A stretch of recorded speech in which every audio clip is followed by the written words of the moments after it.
Welcome into That Wrestling Show, special episode of That Wrestling Show. I am Mike Wendt. I'm Stryker.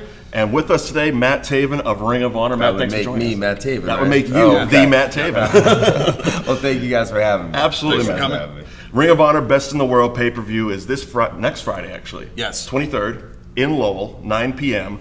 Tickets are available. Go to ROHWrestling.com. Please get those tickets because it's going to be a hell of a show. Plus a TV taping the following day. Yeah. You guys are killing it. I mean, the first night pay-per-view, I think actually could be close to sold out, if not already sold out. So get them tickets. Yeah, exactly. But the second night, the TV taping, a stacked card.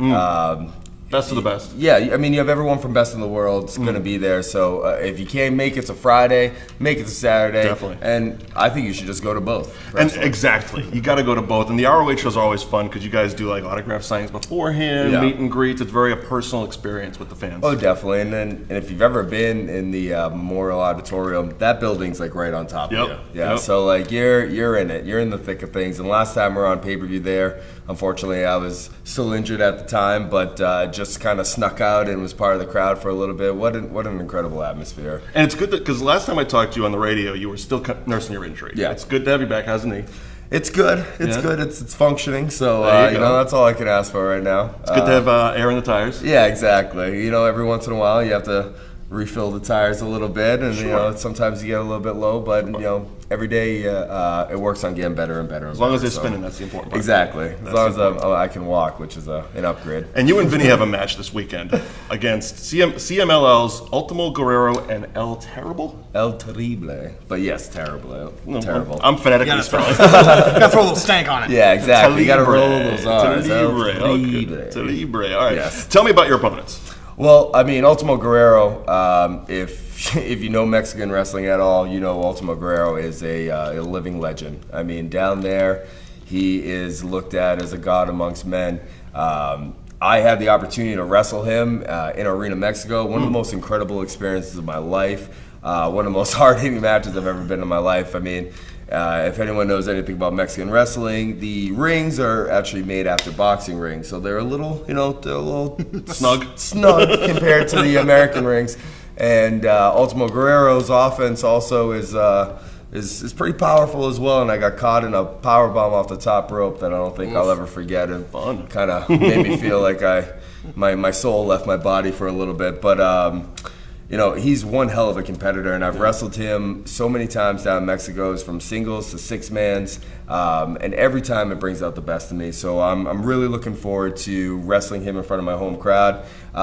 This time I got my buddy Vinny by my side, who's literally been hand in hand with me since I started training. El Terrible, I've wrestled in a bunch of six-mans down in Mexico as well, and he's no joke either. So it's like, man, you guys couldn't have brought any tougher opponents for us to wrestle. So you're saying it's going to be a good match? Yeah, I mean, it's going to be a good match because I don't want to lose in front of my hometown. Exactly. So I mean, these guys are going to have to kill me, but on the other hand, these guys want to kill me. So it's like, so it's a good give and take. Yeah, I know I'm going to be in for it Friday night, but I'm really looking forward to it. And let's talk about the six-man for a second, because when you came back, and you brought back, you rebranded the Kingdom. Reformed? Yes. Built it in your image, as they say. Yes. There you go. You watch it. I do. And you came in and you were the inaugural six-man tag team champions of the world. Yeah. That's got to be something. Being the first of anything, of course, is really special. Of course. And I had been fortunate enough to have a great partner in the past that we captured the IWGP tag titles, the Ring of Honor tag titles. I was the former television champion, so when this kind of came to fruition, it was like, I want to make sure I check off all the boxes in Ring of Honor, and also to be the first one that ever does something. You can always look at the history books and kind of almost skip past names, but you'll never skip that first one. Can't beat being the first. I was lucky enough to make sure I had my buddies by my side, and after the first round, which I thought was our toughest components or opponents in the Bullet Club, Adam Cole and the Young Bucks. After we got past them, I was pretty confident that we would be the first ever six-man tag champions. And I would say so. We would still be till this day if TK didn't unfortunately break his leg. Well, you can't really blame that. Yeah, I mean, I only lost the tag titles because I blew up my ACL. We only lost the 6-man belts. You know, if I was healthy this whole time, I'd be a like multi-champion. Yeah, I'd be like Ultimo Dragon style, you know, with all the belts. Right. In order to beat Matt Taven, they have to cripple Matt Taven. Yeah, exactly. You have to literally like lop off a limb of either me and my partners. So. I mean, that's a pretty good gimmick. I hope actually hope no one follows that strategy. If anyone, please don't take him literally. Somebody just does a Nancy Kerrigan. Yeah, exactly. Calibre is going to be coming out with an axe. Yeah. Oh my God, I've been through enough. Now, with Vinny, I mean, you guys have been together for basically forever. Yeah. You both trained with Spike, right? Yes, exactly. We both started off at the lockup school in Fall River, Massachusetts with Spike Dudley. He was running the school at the time, and you know, me and Vinny just kind of hit it off, similar ages, similar interests, and we kind of took different paths from time to time. But Vinny had been knocking on the door for Ring of Honor, and when I knew I wanted to come back, and I was coming back, I'd re-signed my contract with Ring of Honor. I wanted to come back with guys that I could trust. Sure. And obviously, you know, someone that you've been running with since day one. Absolutely. You can't trust any more than that. And you know, Vinny's a character. If say the least.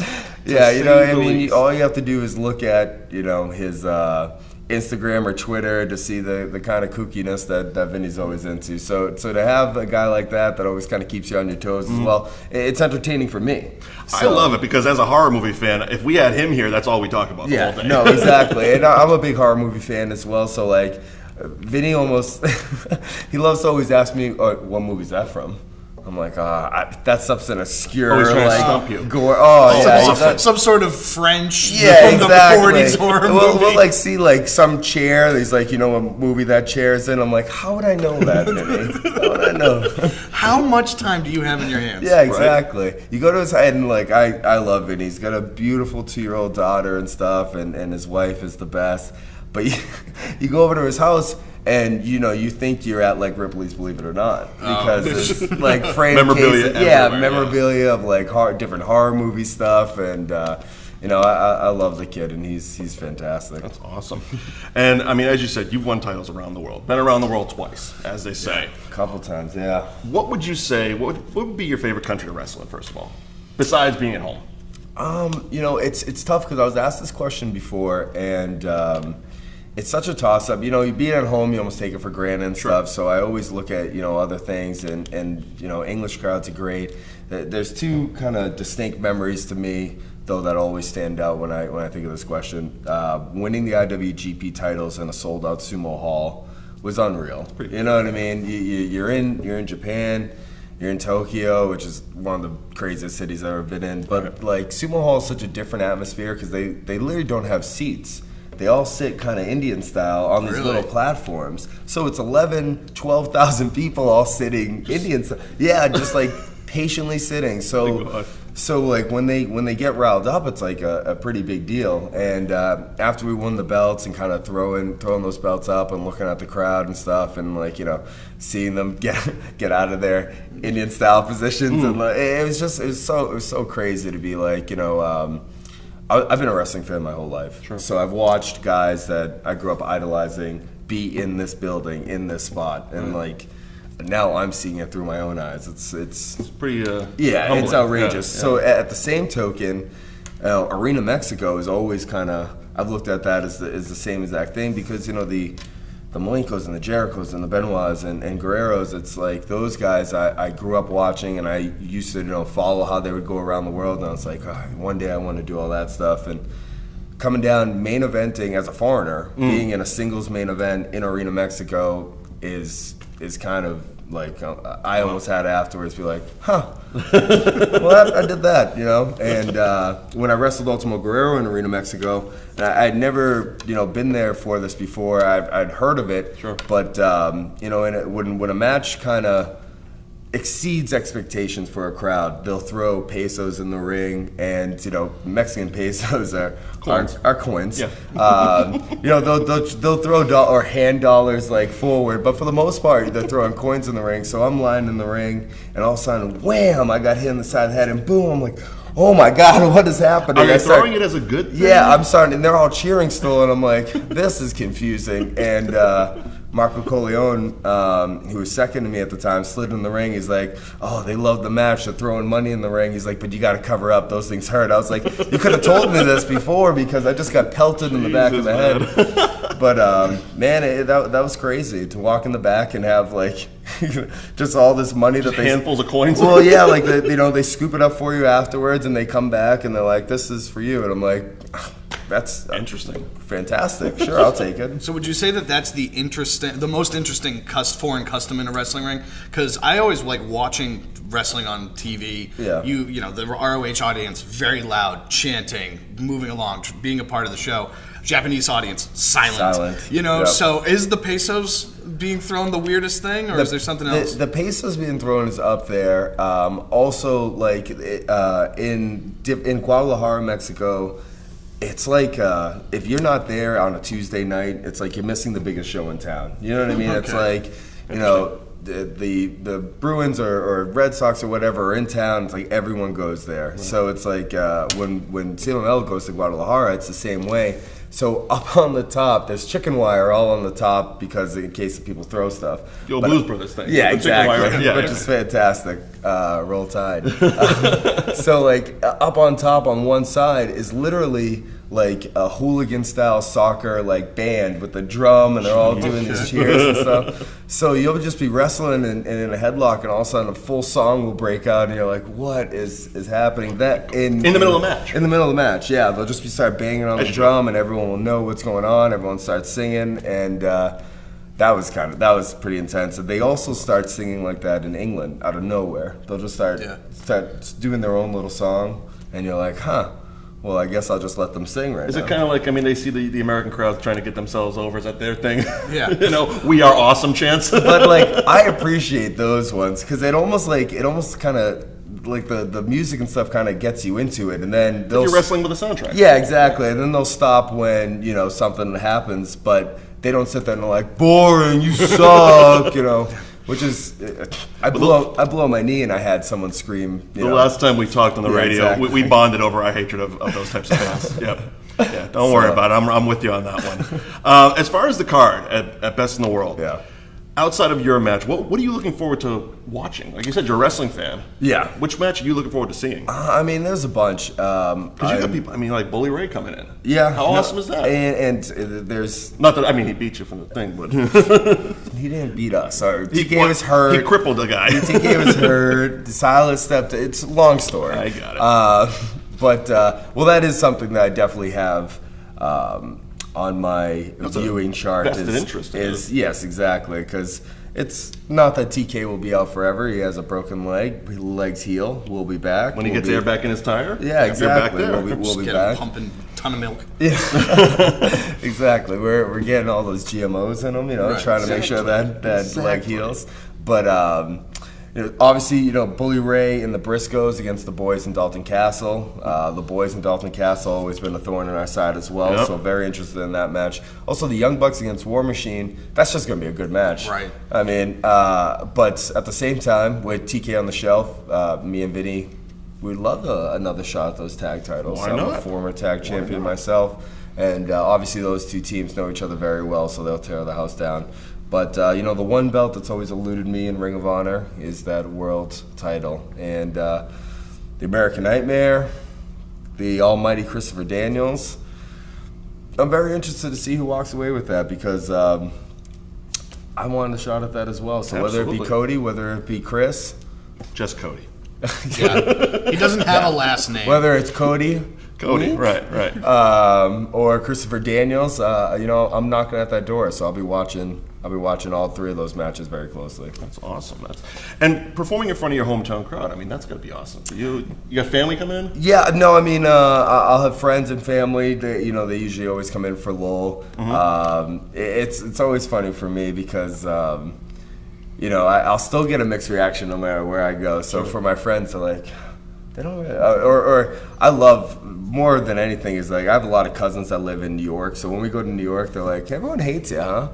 I'm like, yeah, you're goddamn right they do. Exactly. But, that's kind of the thing, man. Yeah. But no, it's great. Literally, I grew up right over the New Hampshire border. I, went to school in Rhode Island. I've lived in Boston for the last almost decade now. So it's like New England's my home. Yeah. Anytime we can be back here, it's something I look forward to. And circle on the calendar. Of course. And it's like to sleep in your own bed and to just drive up and not have to fly and do all that stuff. It's like you're just in a good mood anyway, because you don't have to go through all the headache of normal travel. But I love wrestling in Massachusetts. I mean, I wrestled on the independents for years. If it wasn't for the crowds here in New England, I wouldn't be. I would have never gone anywhere in the places. Area. Oh, without a doubt. Just look at all the companies that are in the area, and all the talent that has come out of the New England area alone. It speaks for itself. From every member of the Kingdom, Bennett, myself, TK, Vinny, to Hanson and Dijak, and I mean the list goes on and on and on. And it's always kind of funny because. When we do travel and when we are all over the place, there are more wrestlers in Logan Airport. It's like Logan or like Tampa, Florida. Like if you're in one of those airports, you're gonna see just a slew of wrestlers. You're gonna run into them, and it's because there's just so much good talent. There's great schools up here, and there's just so many good guys that have come out of the area that the fans here they know their stuff and they appreciate it. And one of those schools you're running yourself. Yeah. Last year, me and Mike Bennett, we opened the XWA Wrestling Kingdom in West Warwick, Rhode Island, 3 Brettle Ave. But the school is great. We have a huge class of guys. For us, we were always kind of like that group of guys from Bennett and Vinny and myself that came from the Top Rope School. We always looked out for one another afterwards, and we're always trying to help one another. And like now we have like a whole nother group of guys that we're just telling our stories of things that we've done. And for us, we get to get in the ring and stay fresh and stay sharp. And it's great for me coming back from injury, but it took me a second before I realized like kind of what we're like, what I meant to these kids as people for me, because there was Spike and Ryan Waters that helped me, and so many people along the way, and like now they're shooting me texts and asking like the little questions that I would ask that looking back on it are so ridiculous. They're like, don't worry about that, man. Like just do this, just show up on time. Right. It's really cool to see that come full circle. That's awesome. But we have a great thing going, and if anyone's interested, feel free to stop by. Absolutely, we'll check it out. We'll put the website right about there. There you go. Perfect. When you do get home after traveling around, what do you look forward to like downtime? How do you relax? See, I'm like I'm kind of an odd duck when it comes to. People get off the road and they're like, I want to stop. I want to like get home and kind of relax for a little bit. And I'm like, I can't really sit still. Like, where's the oddest place I can go right now? I got the ADD too. Yeah, exactly. Undiagnosed. Yeah, exactly. So like for me, and this is such a macabre thing of me, but like I would always be like, hey Vinny, you want to go to see the Conjuring house today and like do stuff like that? Or I'm a big beach bum, I'll always be there in the summertime. But like we'll literally Obscure Atlas, which is a website that I am in love with because it has like all the weirdest places in every area that you're at. So like we're big. Have you gone to American Stonehenge? Of course, it's right down the street from where I grew up. Oh, okay. Yeah. I found out that was a thing, and I was just like, I need to go check this thing out. It's so ridiculous. It is so absurd. It's so ridiculous. It is so absurd. It's basically just a giant stone tablet that I'm pretty sure they sacrifice people on. Yeah. Is basically what it is. Well, it was like, and so I literally grew up in Derry, New Hampshire, which is right, that's like in Salem. And so the backyards everywhere are stone walls. So it really looked like someone came across a stone wall that maybe people started using as like a slab, and then they were like, well, this had to be something, right? Slap a sign in front. It's the American Stonehenge. But yeah, all that kind of odd stuff. I mean, if you ever see any of our Instagram, we're always like searching out places to take like group photos and stuff. And I just, I've been so lucky to see so many cool things that like, And like time goes by so quick that it's like, man, I've been wrestling for 9 years. Like, oh my goodness, where did that go? That now I've gotten in that mood where it's like, I got to keep seeing stuff. I got to keep doing stuff. I got to keep on my toes. So. And you take the time when you're in different cities to just kind of like, give yourself a minute or two. Yeah, well, I mean, when we you know, a lot of times when I first started wrestling, and I kind of didn't. You're so caught up in being like, I'm new, I gotta make sure everything's perfect and stuff. It would be like, you fly in, you go to the hotel, you go to the building, you go to the hotel, you fly out. And then I'd come home and be like, oh, we were in Chicago this weekend, and people would be like, oh, did you see XYZ? And I'm like, get a deep dish. Yeah. And I'm like, no. So, you know, after like the first year, when I kind of, all right, I'm here. You know what I mean? I kind of was like, every city we go to, we got to check out something cool. Right. So literally, we were just in Chicago this past weekend, and we tried to go up to the top of the Willis Tower, but the wait was like 2 hours or something. So we did like, you know, the Bean and the park and all that stuff. It's and, good though. You know, we're so lucky to do what we do. I want to take advantage of it as much as possible. Yeah, exactly. So coming up, of course, like we said, this coming Friday at the 23rd in Lowell Memorial Auditorium, Ring of Honor Best in the World pay-per-view. Definitely check it out check out the pay-per-view. Get tickets if they're still available. Go to ROHWrestling.com, and the TV taping the following night, the 24th. Tickets are available for that. It's a great show. Ring of Honor is always it's a fantastic night out. Yeah, and just announced for the Saturday night TV taping, me and Ultimo Guerrero go one-on-one. I get my rematch from Mexico. We just came exclusive? Yeah, awesome. You heard it here first. It's happening. Perfect. Nice. Matt, thank you so much for joining us. No, thank you guys for having me. Really appreciate it. No, thank you guys. And of course, that wrestling show, we will be there in Lowell, and don't miss next week where we actually talk with Bully Ray.